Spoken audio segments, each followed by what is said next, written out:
So the last part of what we'll discuss here in this chapter is the circular flow diagram, which really is just a picture of what we talked about in the previous video, where we talked about that last one of the foundations of economics, that trade creates value and that markets facilitate trade. A circular flow shows how goods, services, and resources flow through the economy. So a good way to think about this is um, think about labor, right? Labor is something that's provided by households into resource markets. Labor is a resource that firms use to make products, right? So you, as a household, as a member of a household, you bring your talents and your abilities and your willingness to work into a resource market where a firm picks you up, brings you into their firm in order to produce something that they then can turn out into a product market. So toothbrushes, for example, say you're awesome at producing toothbrushes. All right, you bring yourself to the resource market, you put your resume out there, all the things that you do in order to present yourself as a willing and available resource to firms. The toothbrush factory comes in, they take you from the resource market, and they have you help them make toothbrushes, which they bring to the product market to make available to the households who need toothbrushes, right? And you'll notice the red arrows here are going opposite direction of the green arrows. The green arrows are the direction that the resources and the products flow. Households bring their resources to the resource market.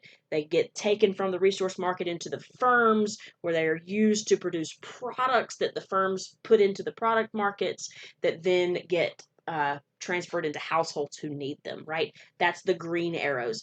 What do the orange arrows represent?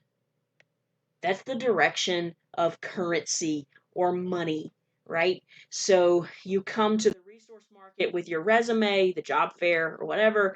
Your resume says, I'm great at making toothbrushes.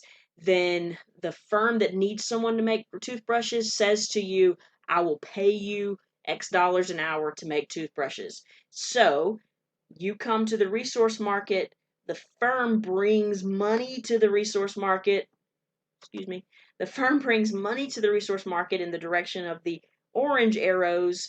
As you're coming in the direction of the green arrows, the money flows back to your household as your resources flow to the firms. Right.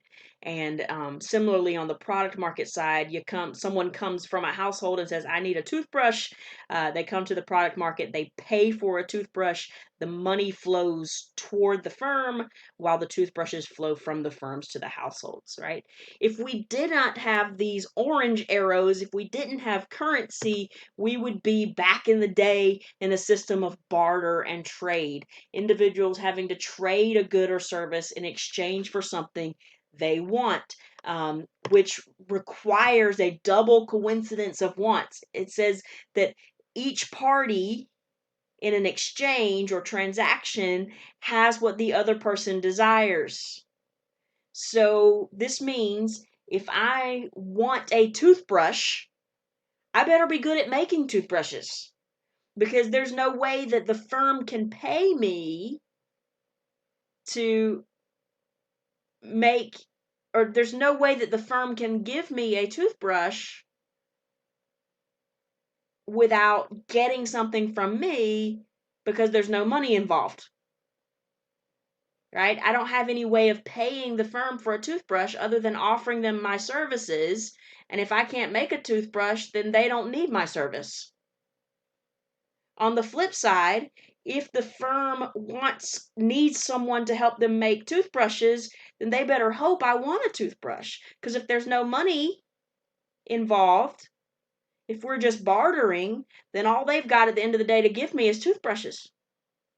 They better hope I wanted a toothbrush when I came to work for them that day making toothbrushes, right? So we have to have this double coincidence of wants, where what they have, toothbrushes, is what I want, and what I have, the ability to make toothbrushes, is what they want, right? I can't go to a car company and ask them for a car when all I'm good at is making toothbrushes. They don't need my services, so no, they can't give me a car. That's the problem, so to speak, with a system of barter in exchange. Is you've got to find someone who has what you want and wants what you have. The double coincidence of wants. And this is really the value added of money or currency in our economy. We don't have to do that anymore. So if you want a toothbrush, but you're good at making cars, you go to your car company, you work for them, they give you money, which you then can go pay to the toothbrush folks and get a toothbrush, right? So the money can flow in ways that the goods or services weren't able to when you had to find that double coincidence of wants. So this is the value of having those orange arrows added here, where if we did not have currency or money, we would be stuck with just the green arrows. You got to bring to the resource market something that's valuable to the firm that's producing what you want from the product market. The double coincidence of wants.